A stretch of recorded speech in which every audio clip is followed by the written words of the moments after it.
The ઉન્નતિ savings and credit સોસાયટીમાં કરોડોની ઉચાપત.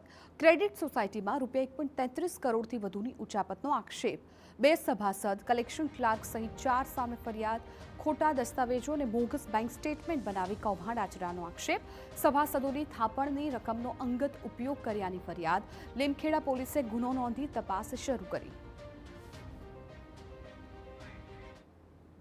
આંતરિક ઓડિટર પાસે ઓડિટ કરાવવાનું વિચાર્યું હતું અને તેના આધારે અંદર ખામી આવતા અગાડીનું ચેકિંગ કરતા અમારા અગાઉના સેક્રેટરીશ્રીએ અલગ અલગ ચેકથી જે બેંક દ્વારા વ્યવહાર કર્યા હતા એના આધારે ₹1.33 કરોડનું કૌભાંડ સામે આવ્યું છે.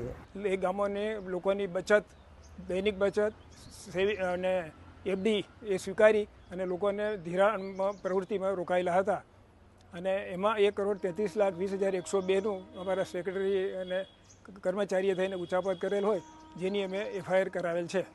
હાલ કરોડોની ઉચાપત મામલે પોલીસે તપાસનો ધમધમાટ શરૂ કર્યો. વિવિધ પાસા તપાસી પોલીસ આરોપીને ઝડપી પાડવા ચક્રો ગતિમાન કર્યા. ગેરકાયદેસર ઉચાપત, ખોટી હિસાબી એન્ટ્રીઓ તથા બનાવટી દસ્તાવેજો તૈયાર કરી સાચા તરીકે ઉપયોગ કરવા બાબતે હાલ ઝીણવટપૂર્વકની તપાસ હાથ ધરવામાં આવી રહેલ છે તથા તમામ આવશ્યક દસ્તાવેજી પુરાવાઓ એકત્ર કરવાની કામગીરી હાલ ચાલુમાં છે.